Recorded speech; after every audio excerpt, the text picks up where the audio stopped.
très heureux de vous voir si nombreux ce matin. Merci de vous joindre à nous. Hi, my name is Mark. Bonjour, je m'appelle Mark Levine. Je suis du secrétariat du Conseil du Trésor au gouvernement du Canada et j'ai le plaisir d'être votre animateur ce matin. Ce qui veut dire que c'est moi qui va parcourir le programme avec vous et c'est moi qui va être responsable du chronomètre. Que ce soit durant ce événement, n'hésitez pas à me faire un signe en utilisant l'option de clavardage dans votre volet de navigation. I'd like to take the opportunity to... J'aimerais saisir l'occasion pour souhaiter les bienvenus, les collègues au gouvernement du Canada, le groupe de la Banque mondiale et aussi le Centre de recherche internationale, ainsi que d'autres partenaires du secteur privé et ailleurs. Pour mieux vous comprendre à vous apprendre, j'aimerais en savoir davantage sur vous. Nous allons utiliser Slido. Vous pouvez cliquer sur Slido dans la section Navigation et vous aurez une nouvelle fenêtre qui va s'ouvrir. Si vous y allez immédiatement, vous allez voir les résultats dans quelques instants. Aussi, nous vous demandons à ne pas hésiter à dire bonjour, de dire de quelle organisation vous vous joignez. Ici avec nous aujourd'hui. We have a great program. Nous avons un excellent programme à vous présenter, des conférenciers et des conférencières qui représentent une diversité des voix du Canada, mais aussi de l'Amérique latine, les Caraïbes, l'Asie et ailleurs. Cet événement vise à être très interactif. Nous avons hâte d'entendre vos commentaires dans la langue de votre choix par le biais de Slido. C'est à vous de nous raconter vos histoires. Avant de commencer, quelques directives pour les membres de l'auditoire. Premièrement, vous pouvez ajuster votre écran en cliquant sur les réglages en haut à droite. Vous allez pouvoir également choisir votre préférence de langue. Un rappel que l'interprétation simultanée est disponible en anglais et en français. Si vous avez des défis, quoi que ce soit par rapport à des questions techniques, audio ou vidéo, vous pourriez, entre autres, avoir des problèmes de bande passante et vous allez pouvoir également régler ces soucis dans le réglage. Si vous avez des soucis, quoi que ce soit, vous n'avez qu'à cliquer sur le point d'interrogation et vous allez pouvoir indiquer votre courriel, expliquer votre problème et nous allons pouvoir vous revenir le plus rapidement possible pour vous aider à régler votre problème. Et finalement, j'aimerais vous rappeler que cet événement sera enregistré et sera disponible pour vous et vos collègues. Cela étant dit, j'aimerais maintenant vous présenter le président du CRDI et aussi Marie Pangestu, qui est la directrice générale de la Banque mondiale pour les politiques de développement et les partenariats. Bonjour tout le monde. Merci Marc. Bienvenue à cet événement qui promet d'être très interactif. Et ce sera particulièrement interactif étant donné que Mme Marie Pangestu sera avec nous et pourra nous parler des résultats du rapport sur le développement dans le monde. C'est un plaisir d'être avec vous. La thématique et son titre des données au service d'une vie meilleure, c'est très important pour nous ici au CRDI. Nous avons vu la capacité des données d'améliorer les vies et ça peut également ajouter à élaborer des politiques au niveau de l'économie, de l'environnement et d'autres.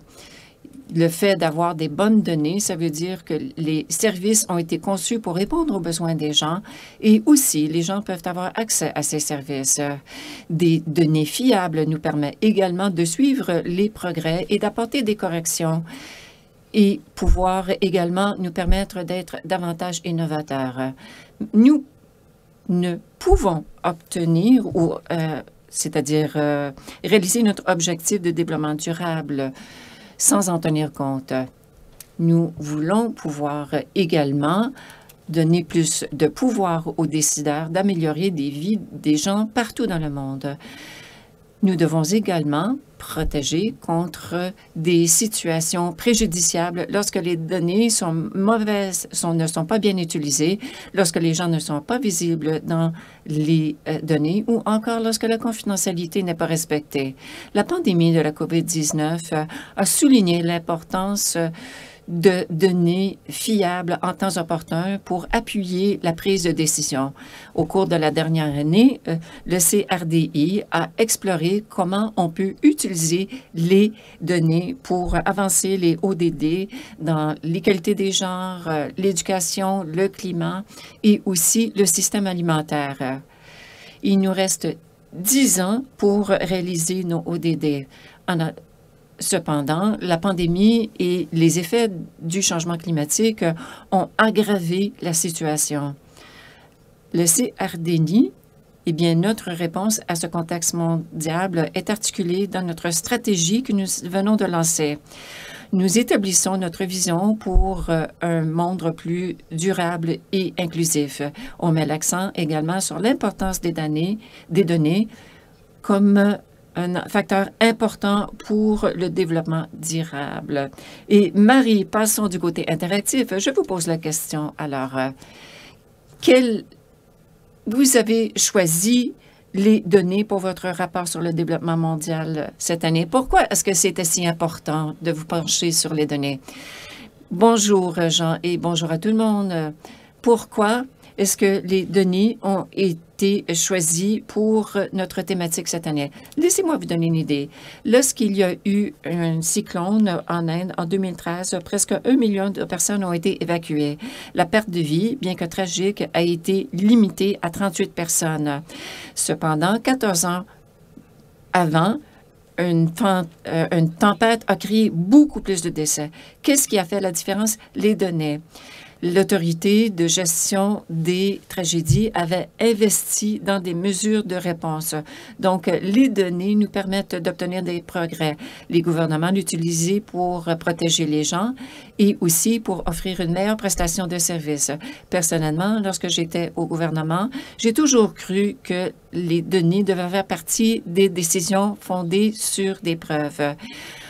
Les citoyens également utilisent des données pour tenir le gouvernement imputable et les entreprises l'utilisent également, entre autres, pour créer de nouvelles plateformes pour offrir des services. Vous vous souviendrez peut-être de cet article dans The Economist qui en parlait justement. Aujourd'hui, le paysage des données change rapidement. Entre 2007 et 2017, il y a eu une augmentation de 20 fois des données, mais nous n'avons pas encore réalisé son potentiel. Il y a plus de données, surtout dans le secteur privé. Si on pouvait le jumeler avec le secteur public, ce serait très bénéfique. Mais aussi, les données peuvent être réutilisées au-delà de la raison pour laquelle ils avaient été recueillis. Mais nous avons manqué également le point de vue des pays à faible revenu. Donc, dans ce rapport, nous regardons les implications pour le développement économique, surtout pour les personnes vulnérables. Et aussi, on offre des recommandations à savoir comment les données peuvent offrir une valeur sociale et économique, mais aussi assurer un avenir plus équitable. Nous pouvons donc utiliser les données pour le développement. Nous avons tenu plusieurs consultations pour obtenir des points de vue divers et nous sommes très heureux d'être partenariat avec le Centre de recherche pour le développement international. Jean, je voudrais vous remercier de votre collaboration dans l'organisation de ces consultations. Et maintenant, j'ai une question pour vous. Pourriez-vous parler de certains des enjeux qui ont été soulevés par les participants et participantes lors des consultations?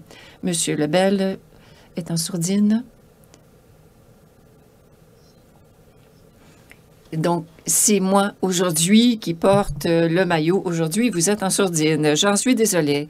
Marie, merci encore une fois de vos gentils commentaires au sujet du CRDI. Mais au fil des ans, nos deux organisations ont travaillé de très près ensemble et grâce également à notre personnel spécialiste.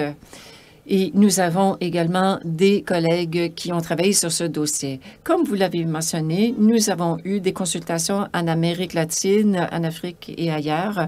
Il y a plus de 150 spécialistes qui ont pu contribuer à ce rapport sur le développement dans le monde.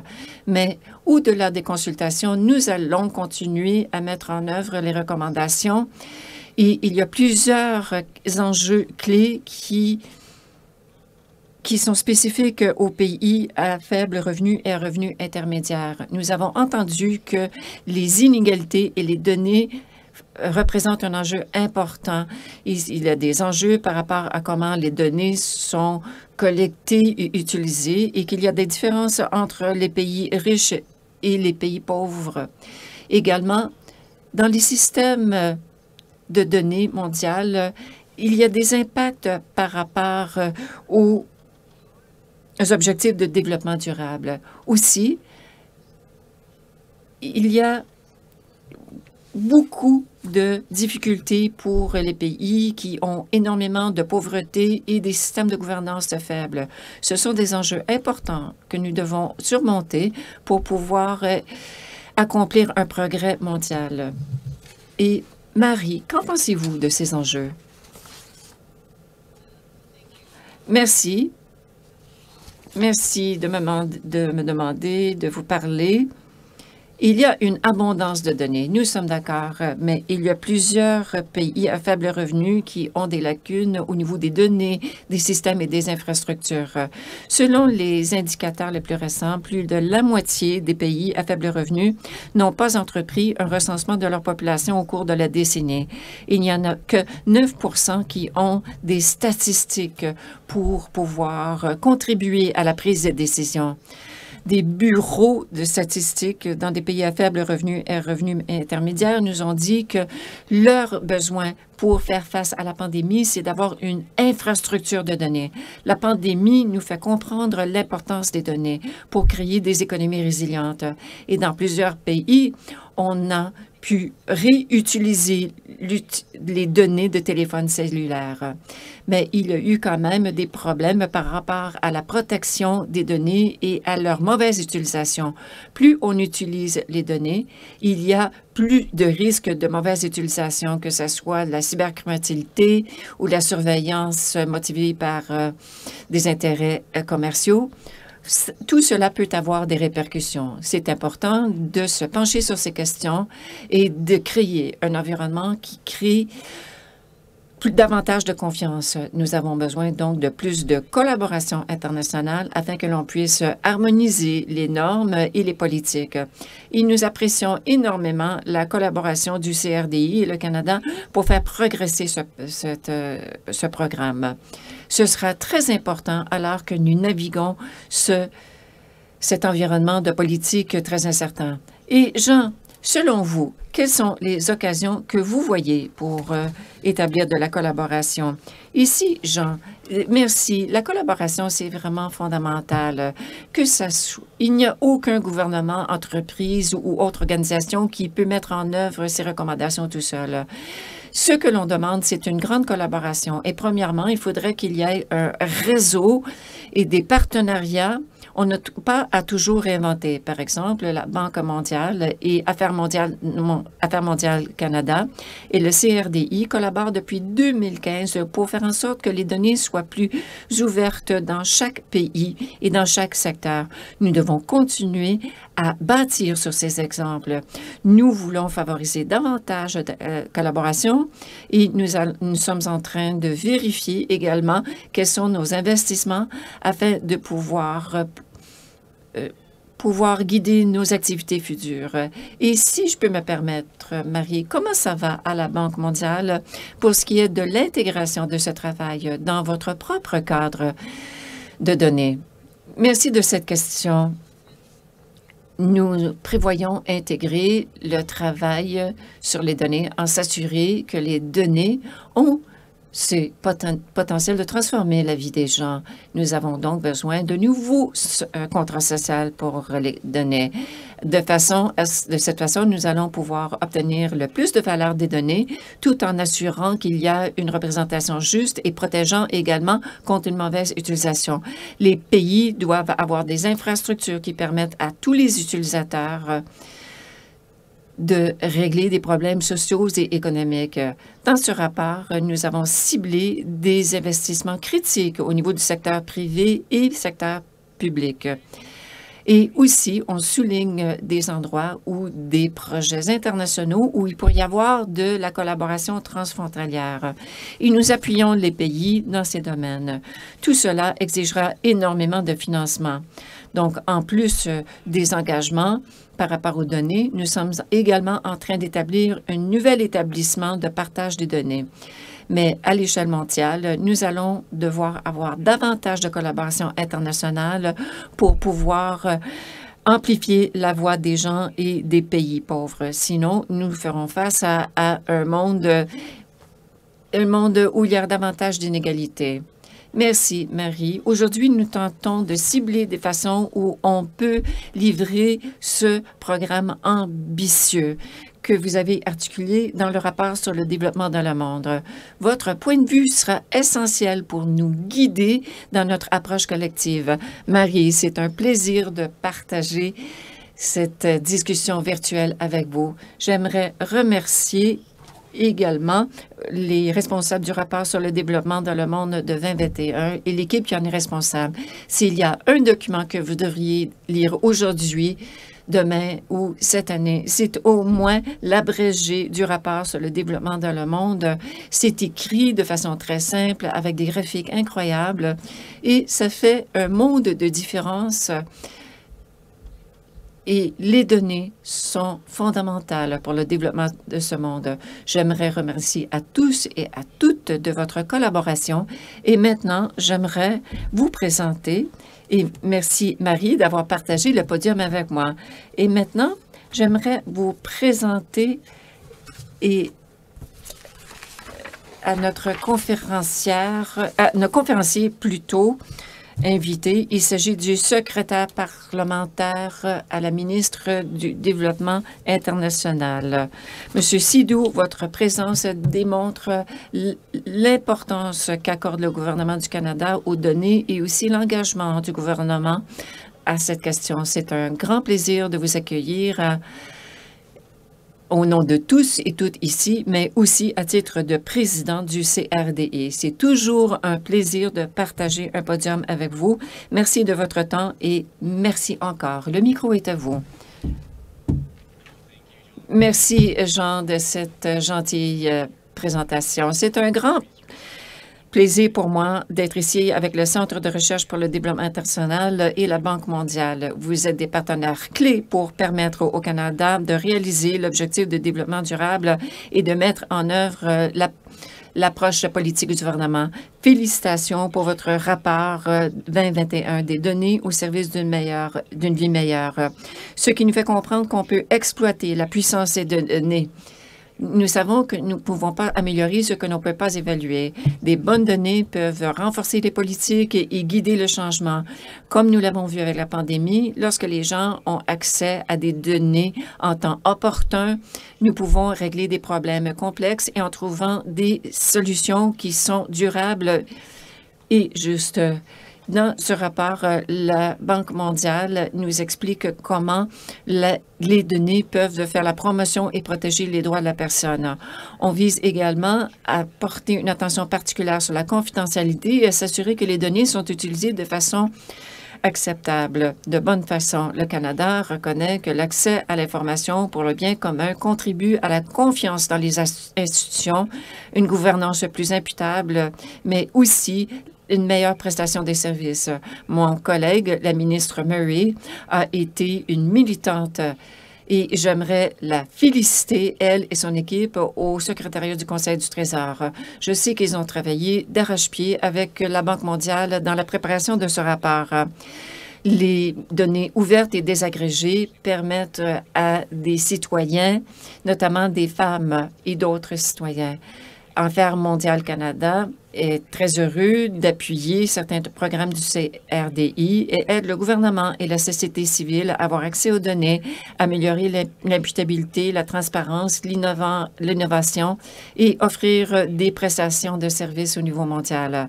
Avec l'aide de CRDI, des partenaires ont pu élaborer des solutions pour la sécurité alimentaire, la santé, l'inclusion et aussi la durabilité environnementale. Depuis 2015, le CRDI et Affaires mondiales Canada ont financé le Centre international pour l'enregistrement et les statistiques d'état civil. Les pays peuvent échanger de l'information pour faire la promotion de systèmes d'enregistrement et de statistiques d'état civil pour les femmes et les filles, leur permettant d'avoir des services comme les droits de vote, la santé, l'éducation et les services financiers. Le Canada a été un leader dans l'adoption des décisions axées sur les données. Notre gouvernement veut encourager l'utilisation responsable des données. Nous avons travaillé avec des partenaires au Canada et à l'étranger pour adopter des approches communes à la réglementation des données. Nous travaillons aussi avec nos partenaires étrangers pour renforcer les systèmes de données. Affaires mondiales Canada, les données sont cruciales pour mettre en place les programmes et les initiatives pour la diplomatie, le commerce, la sécurité, le développement et les services consulaires. Nous voulons voir tous les citoyens bénéficier d'une vie économique, sociale, culturelle. Nous travaillons fort pour créer une culture qui comprenne le rôle important des données, en veillant à ce que les employés aient les connaissances et les outils pour travailler avec ces données. Par respect pour l'effet des données, nous voulons les inclure, nous voulons adopter des politiques conséquentes. Les données ont le potentiel d'améliorer la vie, améliorer les économies et mettre un terme à la pauvreté. Le rapport mondial sur le développement dans le monde 2021, publié il y a quelques semaines, a bien examiné le droit à l'autonomie sur notre corps, indépendamment de la race, l'orientation sexuelle, l'âge ou la capacité. Le rapport se concentre sur l'élimination des lacunes relatives aux données, sur ce qu'il advient dans la vie des jeunes filles et des jeunes gens. Comme le rapport le montre, cette absence de données peut entraîner de la discrimination, et ces problèmes de discrimination, de manque d'équité ne doivent pas rester sans réponse. Les communautés peuvent élaborer des politiques mais doivent s'appuyer sur des données robustes pour ce faire. Je voudrais conclure en disant qu'aujourd'hui, le Canada a pris l'engagement d'adopter une approche inclusive à l'inclusion de tout cela dans notre travail. Nous voulons que nos activités s'appuient sur des données probantes grâce à la collecte de données sociales, économiques qui montrent l'impact des programmes et des politiques sur les filles et les femmes. Nous voulons aussi produire des données qui fonctionneront à long terme pour tous les citoyens, ce qui nous permettra d'atteindre nos objectifs de développement durable. Je vous remercie. Merci beaucoup de ces remarques très intéressantes du secrétaire parlementaire, du ministre du Développement international. Nous reviendrons à ces thèmes, l'infrastructure pour les données, les systèmes d'enregistrement des données sur l'état civil, l'inclusivité, le gouvernement ouvert, les données ouvertes. Donc, nous avons donné le ton pour le reste de notre séance. Alors, voyons le nuage rapidement pour voir qui nous accompagne aujourd'hui.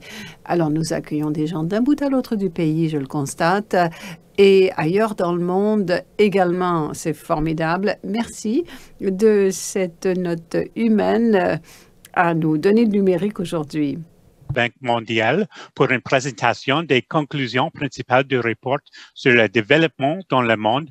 Nous allons visionner une courte vidéo qui vous donnera un aperçu du travail collaboratif qui a entrepris le Centre de recherche pour le développement international dans le cadre des consultations pour ce rapport.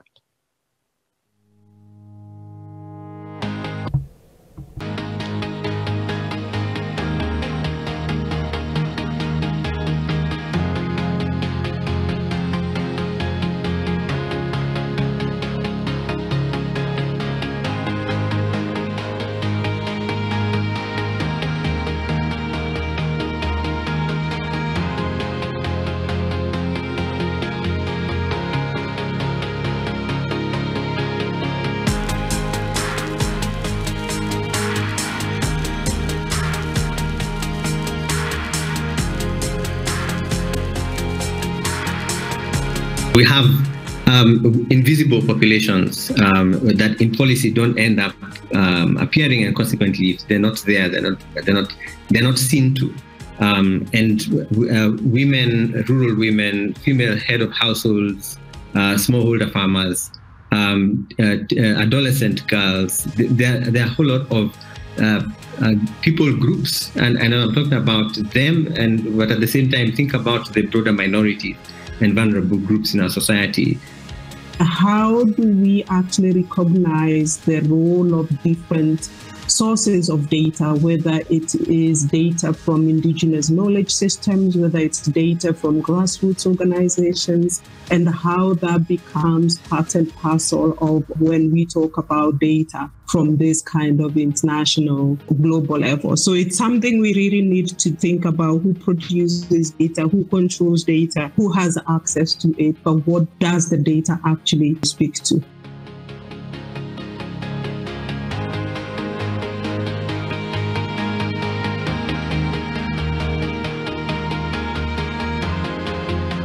When you think about the way data and information and Indigenous knowledge has been abused over time, and you see that definitely in the pharmaceutical industry, a lot of Indigenous cures and remedies have been utilised by the pharmaceutical companies to make large profits on medicines.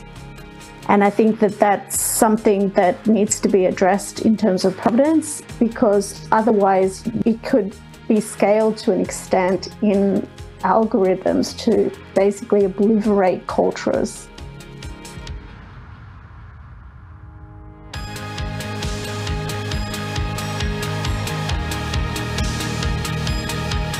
We found out that just basic issues such as common code lists in terms of, for example, categories and so on, or even the quality and standards of the data that's generated between different agencies, when these are not consistent or not good enough, they provide barriers towards scaling up and joined up data. So, and we've seen this especially happening during COVID-19, for example, when trying to provide, say, welfare aid, where 5 different agencies have different data points and they're all inconsistent or not able to work with each other.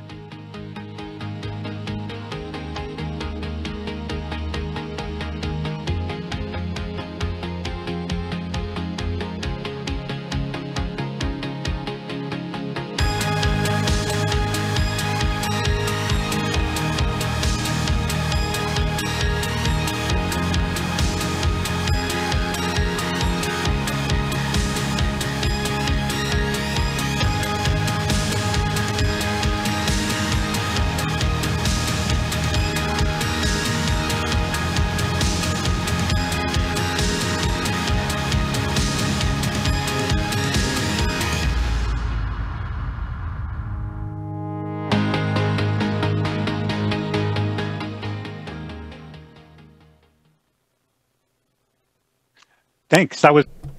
Merci, c'était une très bonne vidéo. Je vais maintenant donner la parole à Vivian Foster de la Banque mondiale et Dinger Leaf et Robert Colt qui vont présenter les principales conclusions du rapport. À vous la parole. Merci, c'est un grand honneur pour nous d'être là et nous accordons beaucoup de valeur à notre partenariat avec le CRDI pendant tout ce processus. Ce sera une présentation conjointe avec mes collègues. Paul, je pense que c'est vous qui commencez. Absolument, Viviane, merci beaucoup. Merci de cette occasion de vous parler du rapport sur le développement dans le monde des données au service d'une vie meilleure. Ce qui distingue ce rapport des autres, nous le souhaitons, c'est qu'il porte sur les personnes défavorisées, pauvres et les économies moins développées. Nous espérons que ces données présentent vraiment le potentiel d'améliorer la vie des pauvres. Nous ne pourrons pas aborder le détail des données, évidemment, dans cette présentation, mais nous voulions vous donner un aperçu du rapport. Prochaine diapositive. Le rapport en tant que tel, encore une diapositive, s'appuie sur un cadre conceptuel de d'analyse des données, de production des données, d'analyse de celles-ci. Donc, il y a les données qui sont reçues et générées par différentes personnes, la société civile, les chercheurs, les données qui sont recueillies par les gouvernements sur des individus, sur des firmes, et il y a des données qui sont utilisées comme sous-produits par le secteur privé. Prochaine diapositive. Donc, le cadre conceptuel du rapport part du principe que ces données peuvent être analysées, utilisées pour améliorer les résultats de, enfin, la vie des pauvres. Donc, les données peuvent favoriser la transparence. Le gouvernement est responsable des politiques et des programmes sur la voie intermédiaire. Les données produites par les gouvernements, les organisations internationales permettent d'améliorer les politiques, les programmes, la prestation des services. Enfin, les données sont de plus en plus cruciales aux entreprises. Elles favorisent l'homologation enfin, le lien entre les acheteurs et les vendeurs de produits. Le rapport reconnaît et souligne que les données peuvent avoir un effet négatif sur les citoyens et peuvent leur nuire. Par exemple, les gouvernements peuvent abuser des données pour procéder à une surveillance des citoyens ou pour influer sur les élections.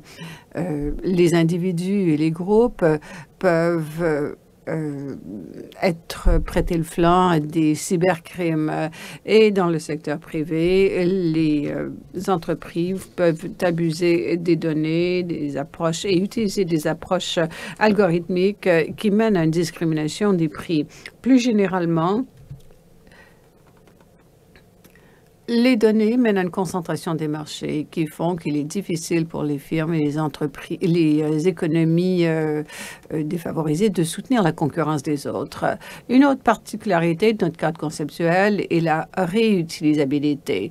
Les données sont recueillies avec un objectif, mais peuvent être utilisées pour atteindre un autre objectif. Cette réutilisation est cruciale. Par exemple, des données recueillies à des fins commerciales peuvent alimenter des politiques, servir à améliorer des résultats. On a déjà parlé du cas de la COVID-19 où les données, par exemple des téléphones cellulaires, ont été utilisées pour limiter la propagation de la maladie. Donc voilà, le potentiel de réutilisation, de combinaison des données, de partage de ces données peuvent être utilisés pour améliorer le sort des citoyens. Voici notre cadre conceptuel pour finir et il est guidé par des préoccupations sur la génération d'une meilleure valeur des données par la combinaison, par le partage. On cherche à accroître la confiance et à éliminer les problèmes d'inéquité qui touchent les groupes défavorisés. Ceci a entraîné un rapport pour un nouveau contrat social sur la valeur, la confiance et l'équité. Je vais donner la parole à Dean Geloff qui va nous parler de ce contrat social. Merci. Merci beaucoup. Je m'appelle Dean Geloff, l'un des co-directeurs du rapport sur le développement dans le monde.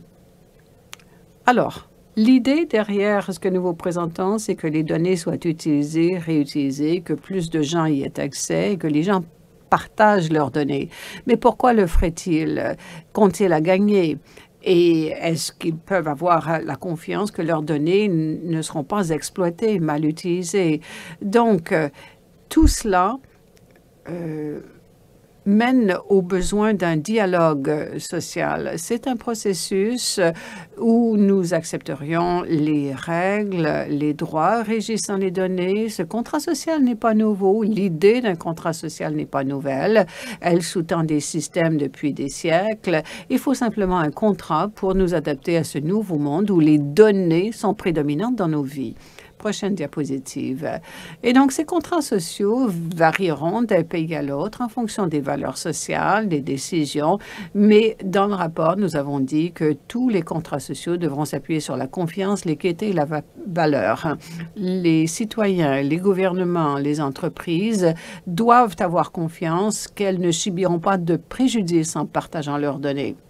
d'avoir confiance à l'égard de l'absence de préjudice, ne suffit pas.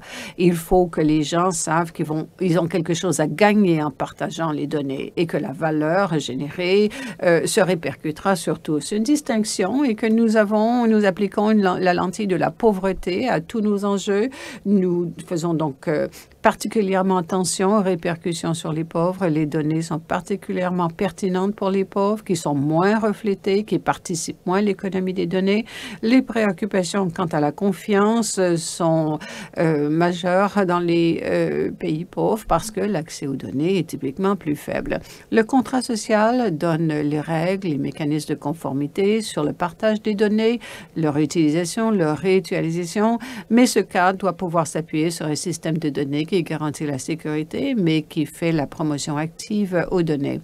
L'idée des données de ce contrat social est qu'il protège les utilisateurs contre la mauvaise utilisation, qu'il est ouvert, que l'accès est contrôlé, Alors, ce qui est très important pour ce partage des données, c'est l'idée d'un échange entre les entités gouvernementales, les institutions internationales, régionales, le secteur privé, les universités, la société civile.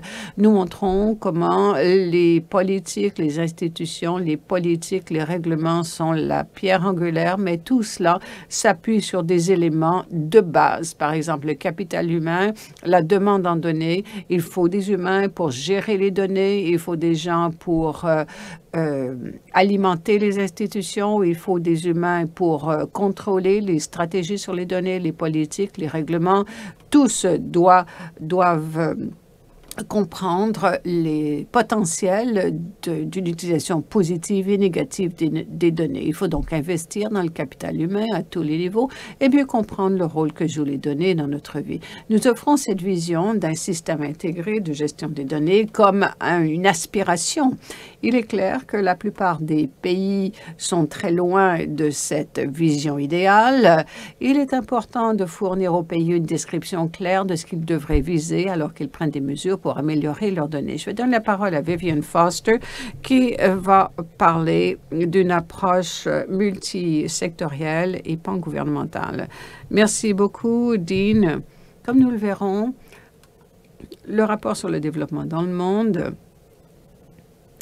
accorde une très grande place à l'analyse de la gouvernance des données et de son cadre pour mettre en place le contrat social. Donc, il y a 4 niveaux à cette gouvernance, les politiques d'infrastructure, les lois et règlements, les politiques économiques, les institutions. Si le contrat social relève évidemment des pays, des politiques intérieures, il y a aussi plusieurs domaines qui se prêtent à une collaboration internationale qui est importante pour atteindre les objectifs visés. Cette collaboration internationale peut être bilatérale, comme quand les agences travaillent ensemble à la cybersécurité.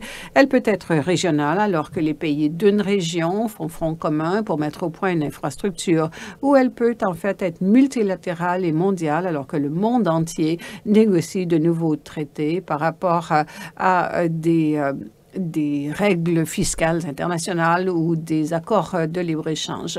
Donc, je voudrais vous parler de la façon dont la gouvernance des données soutient chacun des piliers. Pour les politiques sur les infrastructures, elles sont cruciales pour l'équité, pour niveler l'accès. Le rapport signale que ce terrain aplani est dans l'intérêt des citoyens pauvres et des pays pauvres aussi. Nous voyons que nous avons fait des percées pour offrir une infrastructure avec une largeur de bande suffisante dans les pays pauvres. Mais il y a toujours 20% de la population mondiale qui vit proche d'un signal, mais qui ne l'utilise pas. Donc, il faut abattre les obstacles qui comprennent, par exemple, la littératie numérique, la capacité de se permettre financièrement l'accès à ces services numériques. Et les femmes sont plus défavorisées que les hommes. Il faut aussi considérer l'infrastructure des données des pays. Les pays doivent avoir leur propre infrastructure pour échanger les données par des points internationaux d'échange, pour entreposer les données dans des centres de collecte, et ils ont besoin d'accès à des fonctionnalités sur les nuages pour se prévaloir de l'intelligence artificielle. Dans le monde en développement, l'accès à l'infrastructure intérieure des données est très limité. Et donc, lorsque les gens utilisent les services de données, le coût est élevé, les vitesses sont lentes. La deuxième strate, les lois et les règlements. Le rapport signale que si nous voulons générer de la confiance, il nous faut un bon cadre, des mécanismes de protection en place, par exemple, pour nous prémunir contre les problèmes de cybersécurité, en fait, pour garantir la cybersécurité et pour respecter les droits de la personne. Étendez comme la frontière entre les données personnelles et d'autres.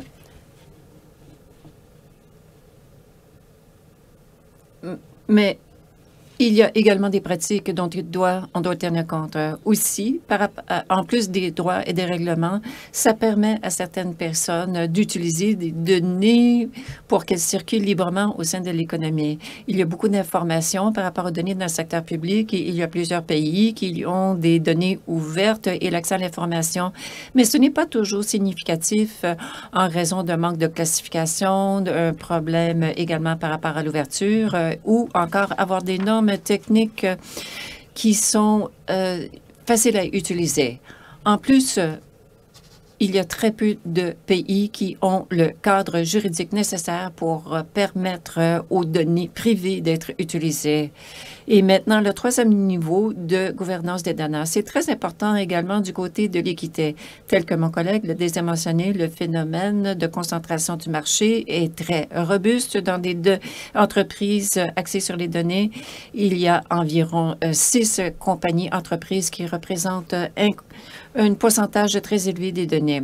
Avec ce degré de concentration, il y a des préoccupations par rapport à l'équité, c'est-à-dire la valeur de ces services de données qui pourraient être partagés entre les consommateurs et les autres, mais aussi la capacité de nouvelles entreprises d'entrer le marché et qui viennent des pays en développement.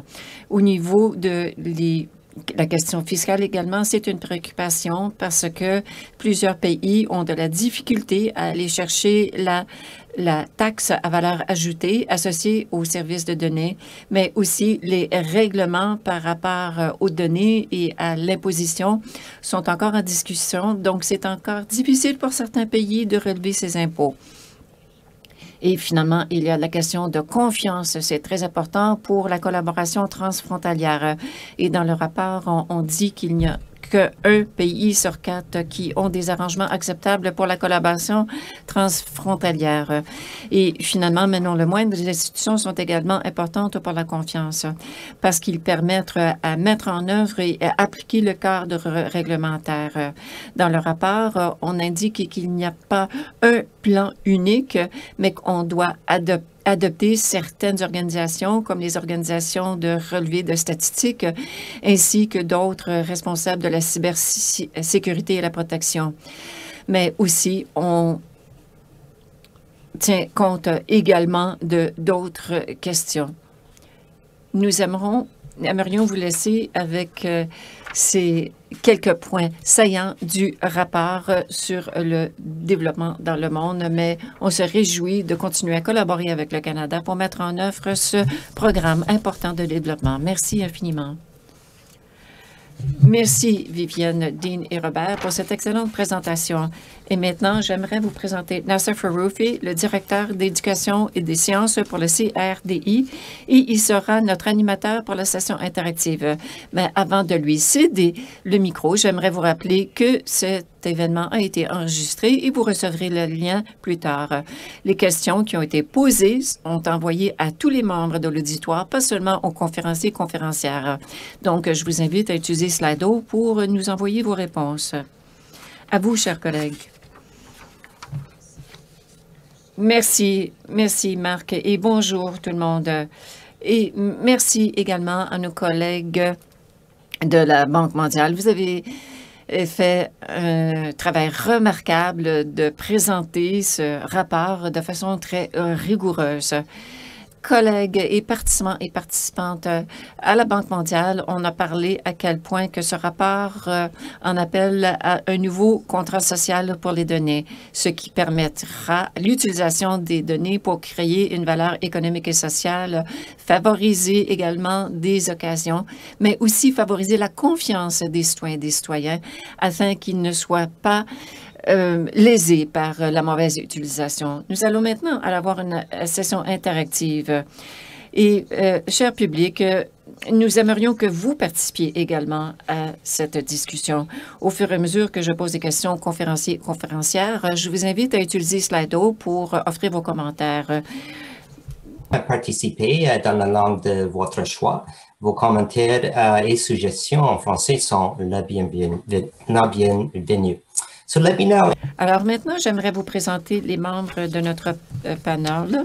Tout d'abord, il y a Eleni Kalebaya, qui est PDG de l'INRESA, un groupe de réflexion pro-pauvres qui travaille sur des questions d'infrastructure à travers l'Asie-Pacifique émergente. Eleni mène des recherches et diffuse des connaissances et s'engage dans un discours politique relatif à l'accès au numérique, à la gouvernance des données et des algorithmes, à la croissance des petites entreprises, aux droits de l'homme en ligne, à la reprise économique post-COVID, entre autres. Il y a Marie-Paz Canales, qui est la directrice exécutive de Derechos Digitales, une organisation indépendante à but non lucratif basée au Chili, qui travaille depuis 2005 à la protection et à la promotion des droits de l'homme dans l'environnement numérique en Amérique latine en utilisant des outils de plaidoyer auprès des décideurs politiques, des entreprises privées et du grand public. Mushiri Nigiada est le cofondateur et directeur exécutif de l'Institut de recherche sur le développement local. C'est un groupe de réflexion orienté vers l'action qui soutient les efforts des États membres de l'Union africaine en vue de prendre des mesures pratiques fondées sur des données probantes pour mettre fin à l'extrême pauvreté, éliminer la faim et réduire les inégalités. Il est responsable des partenariats pour le réseau africain de données ouvertes qui vise à améliorer la disponibilité, l'utilisation et le partage des données pour la prise de décision. Et dernier mais non la moindre, Shadiba Deiti est la directrice générale d'Open Data Watch. C'est une ONG qui se consacre au suivi et à la promotion des données ouvertes dans les bureaux statistiques nationaux. Elle a été un membre actif du groupe consultatif du secrétaire général des Nations unies sur la révolution des données. Elle co-préside également le réseau de données du réseau de solutions pour le développement durable. Cela étant dit, alors je m'adresse aux panélistes. Vous avez tous et toutes participé à notre programme de données ouvertes où vous avez mené d'autres programmes associés aux données et l'intelligence artificielle. Vous avez été également des conseillers à la Banque mondiale et vous avez contribué à leur rapport sur le développement dans le monde. Nous sommes ravis de vous avoir avec nous aujourd'hui. Donc, Eleni, nous aimerions commencer avec vous. Dans le rapport, on recommande d'exploiter la valeur des données pour faire avancer les objectifs de développement. Donc, pourriez-vous mettre en évidence certaines des opportunités, des occasions et des défis liés à l'utilisation et à la réutilisation des données pour créer une valeur sociale et économique dans le développement? Eleni. Bonjour, Eleni. Merci. Bonjour, tout le monde. Il y a 3 exemples classiques en fonction de notre travail. Premièrement, un dont on a beaucoup parlé dans le rapport de cette année, c'est d'obtenir davantage de données détaillées. Nous avons obtenu énormément d'informations et nous avons créé des modèles, à savoir où les gens travaillent, où ils vivent, où ils se déplacent, d'où ils viennent et à quel moment ils viennent dans la ville et est-ce que la partie de la ville qu'ils visitent est davantage commerciale ou résidentielle. Est-ce que c'est un secteur à haute densité de population? Donc, nous avons utilisé cette information pour planifier, entre autres, les services de transport. Les défis comme société civile et comme institution, évidemment, c'est d'obtenir les données, mais aussi vraiment comprendre d'où viennent les signaux pour s'assurer que la couverture et la représentativité des données existent. Et notre politique a toujours été, il ne faut pas dire non aux grands signaux de données, mais comprendre d'où ils viennent, mais utiliser d'autres informations comme des enquêtes ou encore des enquêtes de porte à porte pour obtenir les signaux des gens qui ne sont pas représentés dans les données. Voilà, cela a été notre approche. L'autre exemple est associé au fait de surveiller plusieurs défis de développement, notamment le changement climatique. Nous avons utilisé des données satellitaires. Et aussi, ici, il y a plusieurs, on peut faire le suivi de plusieurs problèmes, la déforestation, à quel niveau. On peut voir également la culture de différentes sections, mais le problème également, c'est le coût des données, les données de haute résolution. Ça peut être 20-25 $ par kilomètre carré. Donc, on peut avoir toute une série de données, mais ça coûtera probablement très cher pour avoir de bonnes données pour pouvoir mener de bonnes analyses. Donc, l'innovation qui se présente à nous, c'est de trouver des sources de données gratuites et qui n'ont pas autant de résolution. Donc, on parle plutôt de 10 mètres carrés plutôt que quelques centimètres. Donc, nous obtenons des sources de données, d'enquêtes et d'autres sources parce que nous n'avons justement pas accès à ces données de haute résolution. Un autre exemple, c'est notre travail avec les territoires. Donc, encore une fois, il y a eu des problèmes avec les fausses informations. Et étant donné la grande quantité de données créées à tous les moments, ça pose un défi. Mais disons, si on essaie de voir quelles sont les 10 langues les plus utilisées, on n'a pas nécessairement la grammaire, le vocabulaire. Et sur l'intelligence artificielle, on n'analyse pas ça. Donc, tout d'abord, ce qu'on est en train de faire, c'est d'analyser les langues. Mais ensuite, où pouvons-nous obtenir les données nécessaires pour créer la formation?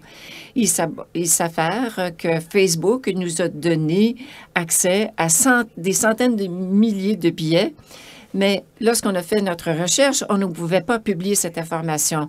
Donc, à quoi ça sert d'avoir cette information si on ne peut pas l'utiliser pour une évaluation quantitative?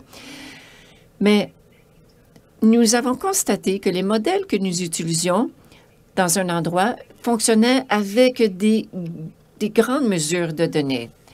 Donc, peut-être qu'on pourrait fonctionner avec 5 000 données plutôt que 200 000 données. Donc, bien que les défis d'utiliser ces données sont bien documentés, je crois que les personnes dans les pays en développement font face à de grands défis et aussi des organisations des sociétés civiles qui tentent de contribuer à une discussion par rapport aux politiques publiques. Merci, Elanie. Vous avez vraiment touché à des points très importants. Et le fait d'avoir des ensembles de données complémentaires ainsi que l'importance de la localisation pour obtenir des ensembles de données représentatives.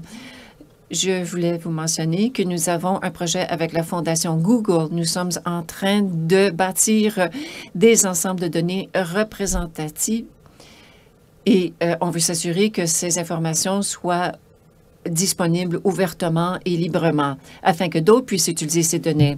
Et Marc, que se passe-t-il en ligne? Voulez-vous nous parler de quelques-unes des observations?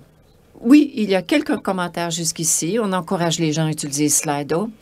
Très intéressant, les gens ont parlé des analyses de données. Comment pouvons-nous séparer les signaux des bruits, notamment avec les grands centres de données?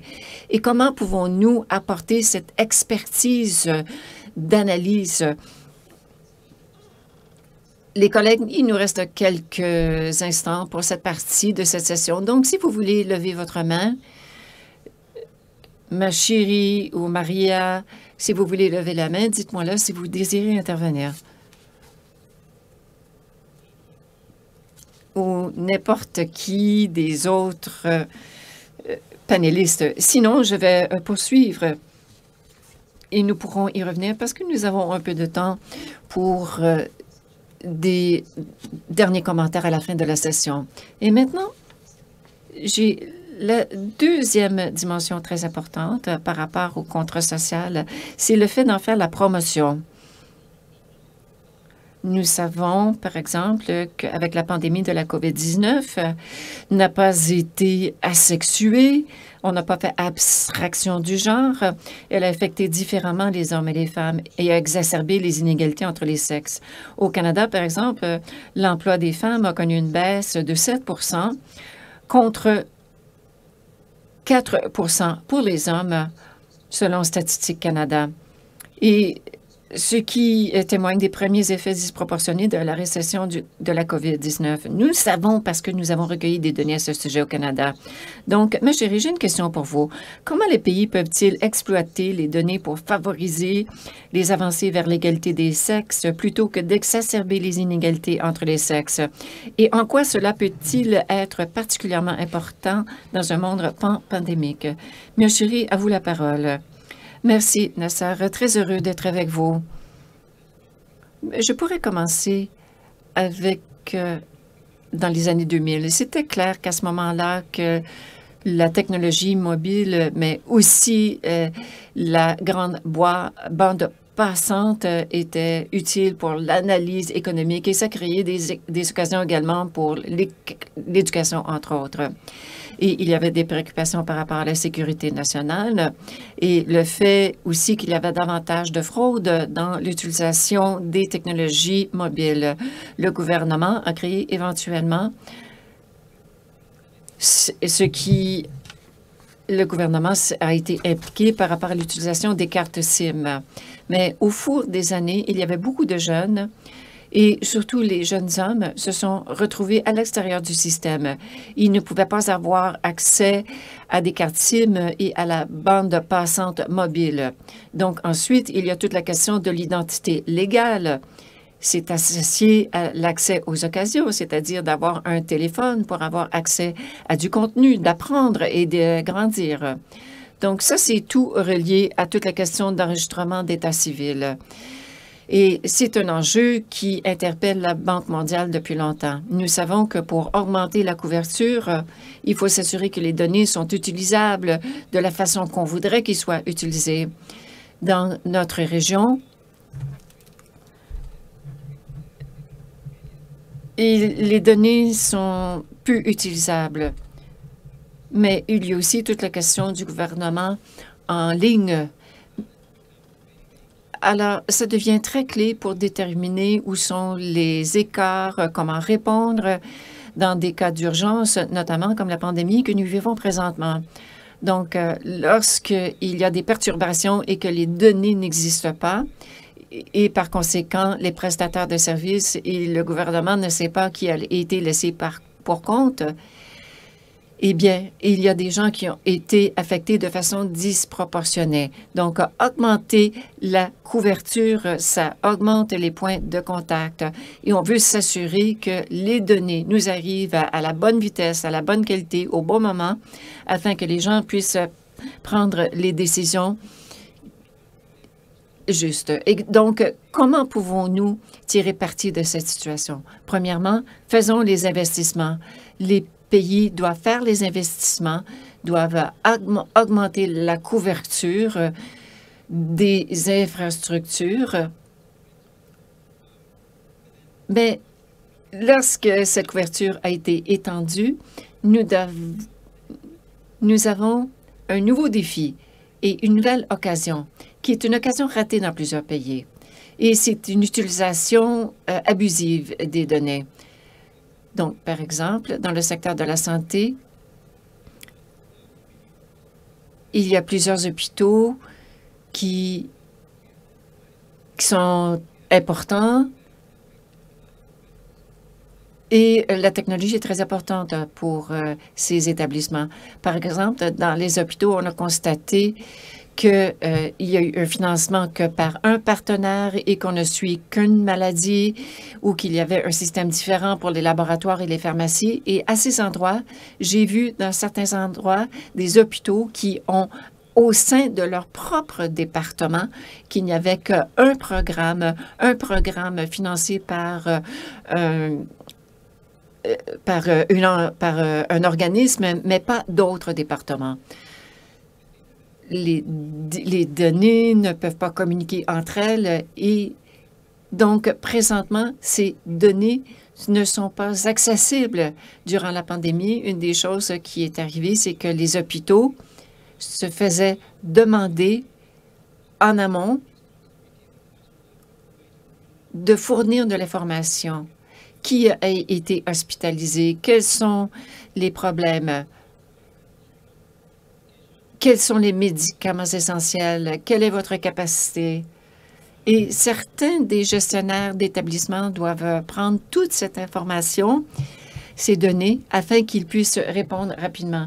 Ce faisant, de façon constante, les données que nous recevons avec la COVID doivent être présentées de façon quotidienne. Par conséquent, l'agrégation, ça veut dire qu'il faut avoir de nouveaux investissements, des nouvelles structures et des nouvelles institutions dans certains cas. Donc, le fait d'utiliser ces datas, on doit se poser des questions. On doit mettre en œuvre des normes et il doit y avoir des systèmes nationaux d'intégration des données. Mais aussi, il faut tenir compte des différents secteurs. Donc, nous devons appuyer nos ambitions de ce côté. Et enfin, ce qui est très important, c'est qu'il faut utiliser les données comme levier, ce qui mène à une autre question. Il faut maintenant débloquer ce potentiel, cette mine d'or, en fait. Et il faut acheminer ces données aux bonnes personnes au bon moment. Le problème numéro 1, évidemment, c'est la couverture, les points de contact numériques, et ça n'est pas accessible à tout le monde. Donc, il y a des populations complètes qui sont laissées pour compte. Donc, compter sur ces recherches purement lorsqu'on prend des décisions sur la protection sociale signifie que il y a des groupes comme les jeunes femmes, les petites filles qui sont typiquement à risque, continuent d'être à risque parce que les systèmes utilisent les données disponibles. Et même lorsque nous disons que nous allons combiner ces données avec d'autres, ces groupes, les femmes, les jeunes filles, sont toujours laissés pour compte. Donc, il faut utiliser les données comme levier pour éliminer les inégalités créées dans un monde post-pandémie par une bonne gouvernance. Le plus grand défi pour nous maintenant, c'est là où nous avons des injustices attribuables au système de données. Si nous n'avons pas la bonne gouvernance, les bons cadres, ces mêmes injustices se traduiront dans l'espace numérique, là où ils existent déjà sur le terrain. Donc, toutes ces choses sont interreliées. Il faut en avoir conscience. Et je suis très content, en fait, que le rapport sur le développement dans le monde ait pris en compte plusieurs de ces choses-là. Merci beaucoup, chérie. Vous avez vraiment soulevé des points très, très importants. Et c'est vrai que, bon, tout le monde est très emballé quant à la façon d'utiliser l'IA pour traiter les résultats de la pandémie, pour optimiser les systèmes sanitaires. Mais si on n'a pas l'infrastructure de données au départ, on ne pourra pas y parvenir. Donc, merci d'avoir insisté sur cet aspect. Et merci d'avoir mentionné que les injustices que nous voyons sur le terrain seront simplement amplifiées dans le monde numérique si on n'y fait pas attention. Alors, qu'est-ce que vous pensez? En fait, est-ce qu'il y a des questions sur cette notion d'iniquité? Absolument. Un petit rappel, si vous voulez soumettre une question, veuillez simplement appuyer sur le bouton Slider sur votre barre de navigation. Slido va s'ouvrir dans une autre fenêtre. Vous pouvez mettre vos commentaires là, les attribuer anonymement ou mettre votre nom. Donc, il y a trois choses qui ont capté mon attention. Le rôle des données ouvertes dans un plus grand écosystème de données. Deuxièmement, on a l'impression que les universités ne sont pas aussi impliquées qu'elles le pourraient, surtout en Afrique. Est-ce une impression valable? Et si oui, comment la corriger? Et le troisième élément, c'est la désagrégation des données. Y a-t-il des pratiques exemplaires à ce sujet? Nous savons que la protection de la vie privée est une énorme préoccupation lorsqu'il s'agit de données. Donc, merci, beaucoup de matière à réflexion. Merci, Marc. Donc, nous allons continuer notre discussion, mais je reviendrai une fois que nous aurons posé une question à chaque panéliste et j'ouvrirai la discussion pour inclure d'autres collègues. Passons au troisième élément du contrat social, qui est en fait la confiance. Le Canada a pris des mesures concrètes pour accroître la conscience à l'égard de l'intelligence artificielle, notamment par rapport à la prise de décision automatique et l'évaluation des impacts des algorithmes pour optimiser les débouchés, mais réduire les préjudices. Maria, je me tourne vers vous. Pouvez-vous nous livrer vos réflexions sur la façon d'accroître la confiance de la société à l'égard de la collecte, de l'entreposage et de l'utilisation des données? À vous. Merci beaucoup, Nasser, et merci de m'avoir invité à être des vôtres ce matin, en fait cet après-midi pour d'autres. La première chose qu'il faut reconnaître, que ceci est le résultat d'un facteur qui inclut le degré de préparation des décideurs quant à ce qu'il faut pour accompagner les prises de décision par rapport aux données, à la technologie. Lorsqu'on ajoute une autre couche à la complexité des services publics en général et de l'administration des services publics, du degré de préparation des institutions et la capacité d'accroître la transparence est essentielle pour le déploiement des données et pour créer la confiance chez les citoyens. Dans un cas, dans mon organisation, nous avons eu l'occasion d'étudier cela en détail, l'impact ou enfin l'existence de la confiance en tant que précondition pour la prise de décision à l'égard de systèmes en Amérique latine. Notre centre participe à un projet qui s'appelle Intelligence artificielle et inclusion. Nous avons étudié 4 cas. Un en Brésil, nous avons analysé l'utilisation de l'intelligence artificielle dans le système d'emploi national dans le but de favoriser la réintégration des chômeurs dans le marché du travail. Nous avons voulu, dans un autre État, évaluer le risque des enfants et pour ce qui est d'éviter les risques de violation de leur vie privée à l'avenir. En Colombie, nous nous sommes intéressés à la Cour nationale dans le but de protéger les droits fondamentaux des parties prenantes. Et enfin, nous nous sommes intéressés à des applications mobiles mises à la disposition du gouvernement de l'Uruguay dans le contexte de la COVID.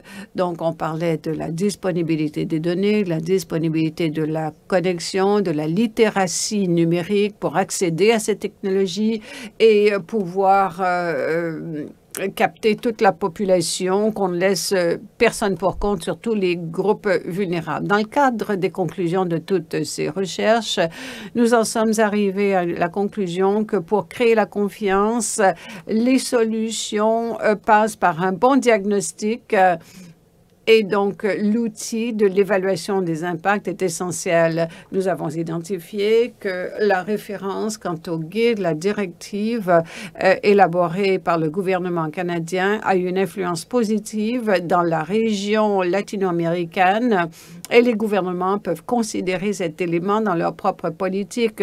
Nous le voyons en particulier au niveau de du projet de numérisation en Uruguay. Dans notre projet, nous ne pouvons pas occulter la question de l'économie politique. Et donc, les gouvernements, dans le cadre de leur système, doivent absolument tenir compte de l'influence qu'ont les fournisseurs de services dans la mise en place des politiques et plusieurs des situations problématiques qui peuvent survenir peuvent être réglés par un bon diagnostic, par la participation des citoyens, par une analyse externe et même donc avant et pendant la mise en œuvre. Par rapport à cette question de légitimité dans les actions de l'État, il est nécessaire d'éviter que l'exercice de consultation publique soit moins transparent qu'il ne peut l'être. Et donc, nous avons constaté qu'une participation complète au processus exhaustif est essentielle. Il faut évidemment prendre conscience du fait qu'il y a des tensions politiques à l'œuvre, mais les données utilisées doivent faire partie de la conversation. Un autre élément essentiel par rapport aux limitations de tout déploiement de système sont les problèmes au niveau des préjugés, des limitations, mais mes collègues les ont déjà décrits, donc je ne vais pas mobiliser du temps pour parler de cela. Alors, les limitations sont liées à une question de difficultés dans certains pays. Quoi qu'il en soit, les politiques peuvent considérer certains éléments spécifiques et s'appuyer sur une bonne gouvernance pour mitiger les risques. Les gouvernements doivent obligatoirement s'appuyer sur l'équité, la transparence, la protection des données, l'imputabilité, un contrôle interne et externe, le respect des droits et la correction des problèmes et des mécanismes participatoires fondamentaux. Il est impératif d'avoir un cadre de référence qui permette de limiter, de guider les actions des acteurs, des citoyens aux compagnies privées et toutes les parties prenantes.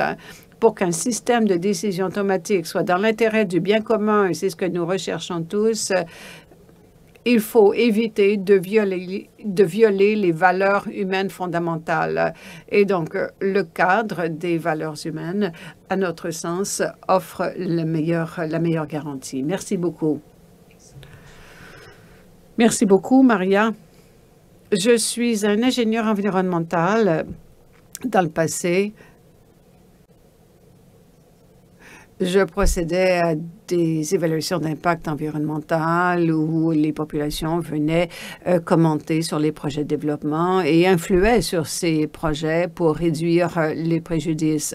Et cette idée d'analyse de l'impact algorithmique m'interpelle, me touche particulièrement. Pouvez-vous parler d'études de cas où cela se fait déjà, ou c'est quelque chose qui est au premier stade pour réduire les effets négatifs? Le meilleur exemple que nous avons en Amérique latine, je l'ai mentionné dans mon introduction, c'est au gouvernement de l'Uruguay qui a une stratégie mise en place à ce sujet et qui a une politique sur l'intelligence artificielle. Et dans le cadre de ce que le gouvernement a adopté comme cadre, justement, il y a cette évaluation de l'impact pour toute initiative. Dans cet exemple, nous voyons clairement et très concrètement, dans le cadre de la politique adoptée, que cela se fait. Malheureusement, ce n'est pas le cas pour toutes les politiques qui portent sur l'intelligence artificielle ou la prise de décision automatique en région latino-américaine. Nous voyons qu'il y a une approche trop pyramidale, un manque de compréhension par rapport à la valeur de l'intégration de toutes les parties prenantes pour que toutes, y compris les citoyens, puissent enrichir le processus. Le déploiement de la technologie dans le contexte de la COVID, par exemple, a été particulièrement utile. Plusieurs organisations de défense des droits de la personne en Amérique latine ont surveillé justement cela dans le cadre de la COVID et nous avons vu qu'il faut différentes solutions technologiques. Évidemment, les gouvernements les ont mises en place, mais ceux qui avait consulté la population dans le déploiement de la technologie, la société civile, les universitaires, etc., ont obtenu de meilleurs résultats. La technologie a été plus réactive et plus respectueuse des droits des citoyens. Donc, c'est un très bon exemple de la façon dont, en théorie, à tout le moins, l'évaluation de l'impact peut aider à améliorer les résultats et mieux les aligner avec le bien public. Merci beaucoup, Marc. Merci beaucoup, Maria. Marc, est-ce que je peux me tourner vers vous et vous demander quelles réponses nous parviennent de l'auditoire des participants? Beaucoup de commentaires. Et nous, au Conseil du Trésor, nous travaillons très fort avec le gouvernement de l'Uruguay par rapport aux évaluations d'impact. Donc, très heureux d'entendre ce témoignage de la part de Maria, parce que l'Uruguay est un formidable partenaire du Canada. Alors, on parle des données dans l'optique des hommes et des femmes, un sujet très important. Maintenant, ça prend beaucoup de temps à procéder à un exercice de collecte de données. Comment veiller à un aspect à la pérennité de l'exercice et comment nous assurer que dans le Sud, nous pouvons réitérer les exercices de collecte de données pour que les données aient plus de sens. Merci beaucoup, Marc. Donc, chers collègues, passons à la dernière question qui porte sur l'idée de système de données intégrés. Machira en a parlé. Shaida, je voudrais vous demander quels sont les principes clés de construction de systèmes de données nationaux intégrés. Merci, Nassa. Tout d'abord, je voudrais féliciter l'équipe du rapport. J'ai travaillé à la banque pendant 36 ans sur les données, sur l'intégration des données et pour améliorer la visibilité des données. En fait, j'ai travaillé au premier rapport sur le développement dans le monde où, comme adjointe de recherche, j'essayais d'encourager les directeurs à mettre quelques pages des données à l'arrière du rapport et c'était tellement difficile à faire accepter cela. Et donc, avec le passage des années, là, voir justement ces systèmes de données nationaux intégrés, c'est vraiment formidable. Donc, merci d'avoir soulevé ce sujet important. Merci au CRDI d'avoir organisé cette rencontre aujourd'hui. Alors, Nasser, c'est une excellente question, une question de la plus haute importance. Que pouvons-nous faire? Comment pouvons-nous nous entendre sur les principes pour mettre en place cette intégration des systèmes de données nationaux intégrés. Alors, pourquoi est-ce important?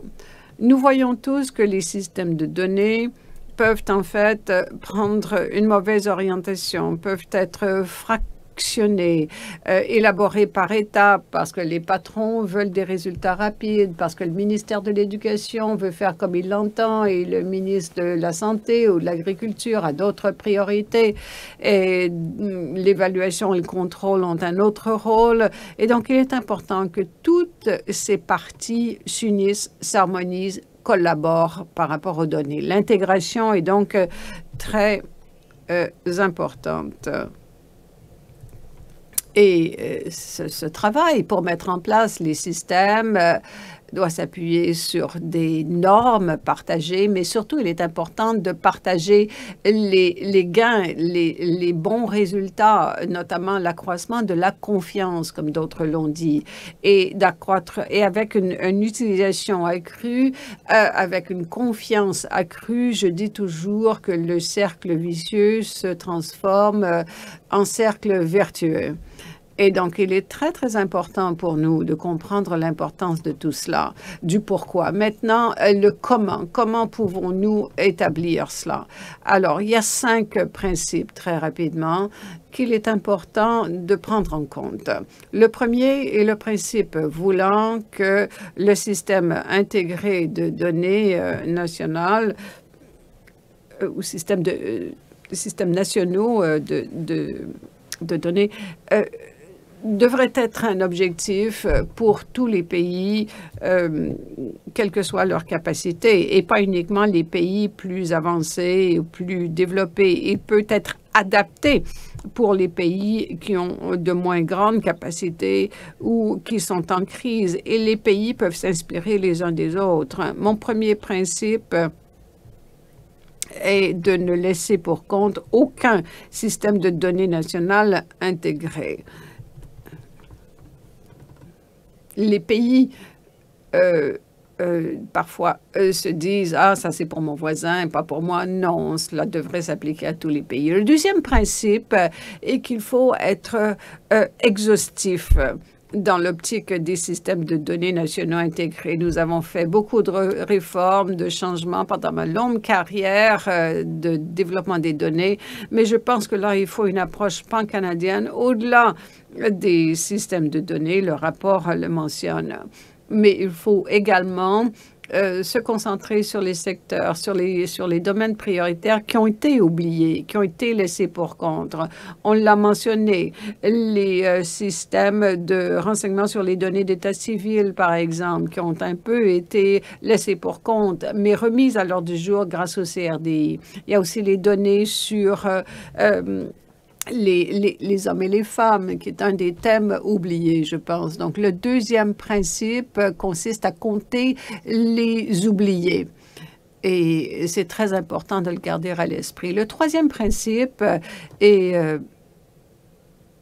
J'aime beaucoup la façon dont le rapport sur le développement dans le monde l'a présenté. C'est d'axer tout cela sur les citoyens. De la production des données à l'utilisation des données, à la littératie sur l'utilisation des données. Donc, garder les citoyens au cœur de tout cela. Appelons cela les citoyens au cœur de l'action, principe des citoyens au cœur de l'action. Le quatrième, qui est aussi très important,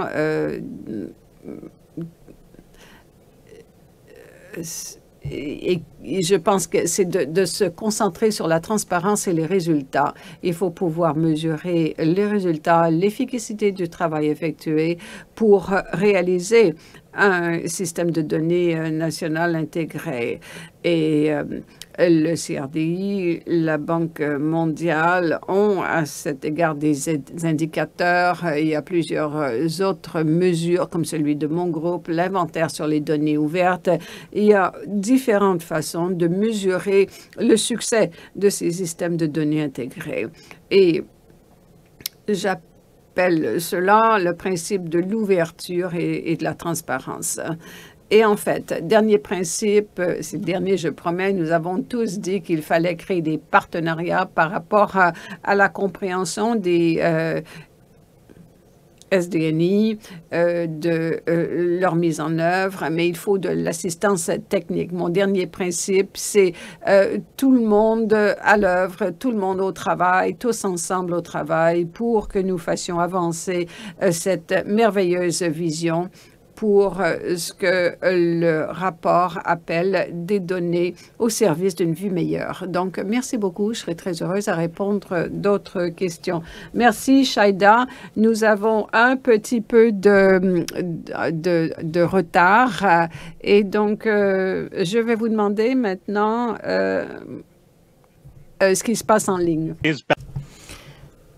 Donc, les meilleures pratiques pour la dissémination des données ouvertes. Il y a pas mal d'informations dans le rapport, mais nous avons également une charte plutôt sur les données ouvertes que nous avons lancée à Mexico en 2015.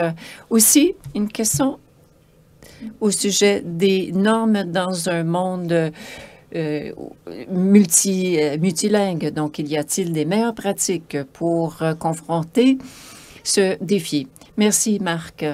Et je voudrais dire à quel point c'est un plaisir de travailler avec le Conseil du Trésor sur les données ouvertes comme partenariat. Nous avons une approche d'équipe Canada. Collègues, nous devons terminer très rapidement. Voici ce que j'aimerais faire maintenant. J'aimerais revenir à vous, membres du panélisme, pour vous donner peut-être 30 secondes pour des derniers commentaires. Vous pourriez parler de n'importe quel des éléments, la valeur, l'équité ou la confiance. Eleni, je vais commencer avec vous.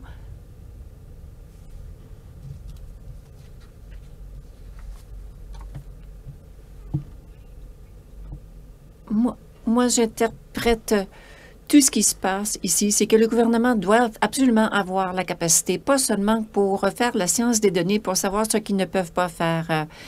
Nous ne savions même pas que le gouvernement avait la capacité d'utiliser les données que nous étions en train de produire. Donc, les premiers modèles de transport n'ont pas été utilisés. Donc, à moins qu'il y ait une demande de la part du gouvernement, que le gouvernement voit la valeur et qu'ils sont prêts à travailler avec le secteur privé et le monde universitaire et ainsi de suite pour confronter tous les défis associés aux données, je ne crois pas qu'il y a beaucoup de gouvernements qui iront de l'avant parce que maintenant, les universités, il y a des diplômés qui sont en mesure d'aider. Et il y a donc plus de compétences, mais il n'y a pas nécessairement les mêmes compétences au niveau gouvernemental. Merci, Halani. Mouchiri, à vous la parole. Merci, Nassar. Une chose qui est devenue un peu une menace pour moi, c'est la mesure dans laquelle beaucoup de ces enjeux sont interconnectés. Si les pays doivent se pencher sur le déficit en matière de confiance, les gouvernements, les villes, tout en se penchant sur la qualité dans les services sociaux ou dans la société de façon générale. Nous allons devoir avoir des efforts délibérés pour s'assurer qu'il y a davantage d'imputabilité, de transparence, des algorithmes qui sont utilisés pour la prise de décision dans les services sociaux.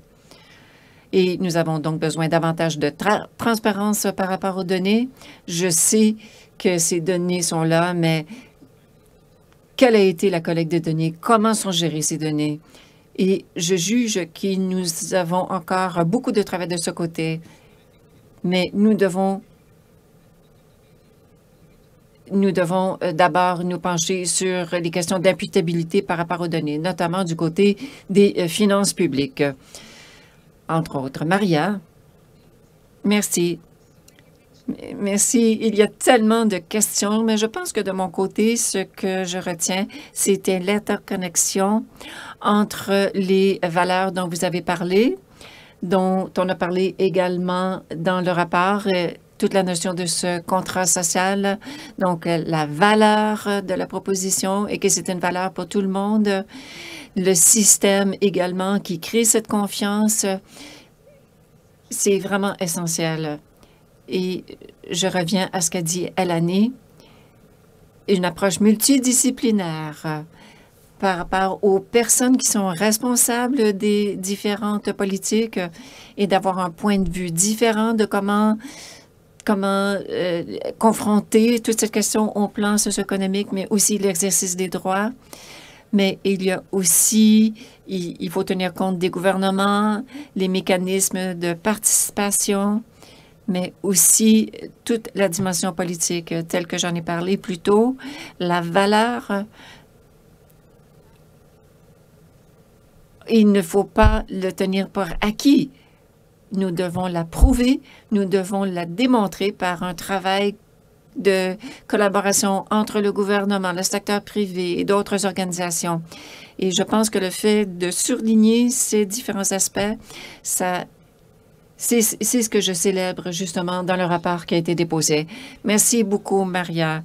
Et Shaida, à vous la parole. On vous donne 30 secondes. Juste 30 secondes.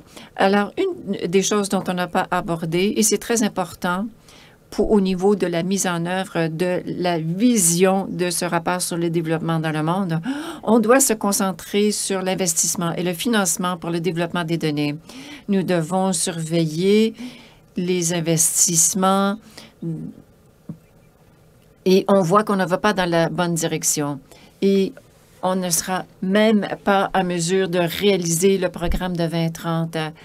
Je vois que ma collègue sourit. Je sais que nous avons beaucoup de travail sur la planche et nous avons besoin de bailleurs de fonds, mais bien sûr, nous travaillons avec la Banque mondiale et d'autres. Mais il faut investir dans les données et il faut financer ces projets. J'espère que ça restera sur notre radar. Merci beaucoup, Shaida. Donc, les collègues, en terminant, j'aimerais vous parler de quelques points qui m'ont touché, notamment un point que Elani a soulevé, notamment l'utilisation d'ensemble de données complémentaires en utilisant des enquêtes et d'autres. Micherie, les points que vous avez soulevés par rapport à l'interopérabilité sont très intéressants parce qu'on peut faire la collecte de données, mais si on ne peut pas se parler entre nous et on ne peut pas s'intégrer, on n'aura pas les répercussions cherchées. Et Maria, l'importance de faire des évaluations algorithmiques pour s'assurer que les algorithmes ne sont pas simplement une boîte noire, mais compte des impacts des algorithmes. Et Shaida, il y a beaucoup de choses que les gens ont dit, ont résonné avec moi, mais le fait de prendre une approche pan-gouvernementale et l'importance d'investir dans ce domaine. Et peut-être une autre chose, c'est l'importance de renforcer les institutions, y compris les institutions gouvernementales, pour travailler avec la société civile et les autres, pour vraiment déverrouiller le potentiel de développement. Donc, c'est génial d'avoir pu travailler avec 150 spécialistes du Sud qui ont pu contribuer à notre rapport. J'aimerais également remercier les panélistes. Alors, le CRDI va lancer d'autres publications et dans lesquelles on va parler de comment s'assurer que notre santé ne sera pas touchée de façon négative par les algorithmes. Donc, on vous invite à surveiller notre site Internet. Cet événement a été enregistré. Nous allons préparer un résumé de cet échange. Donc, en terminant, j'aimerais remercier toutes les personnes qui ont participé, nos collègues de la Banque mondiale pour votre rapport sur le développement dans le monde 2021. J'aimerais remercier également le secrétaire parlementaire, les panélistes, Marie et Jean également, et aussi tous les panélistes estimés. C'était vraiment un grand plaisir de vous écouter aujourd'hui. Et très certainement, nous aimerions aider tous les collègues dans les coulisses qui ont organisé cet événement. Féliciter mon équipe, l'équipe au Conseil du Trésor et les autres. Et si je ne vous ai pas remercié, je vous remercie également. Mais finalement, j'aimerais remercier tous les participants et participantes en ligne. Merci d'avoir été présents et présentes et de vos observations. J'aimerais féliciter tout le monde et je vous souhaite une excellente journée. Merci beaucoup.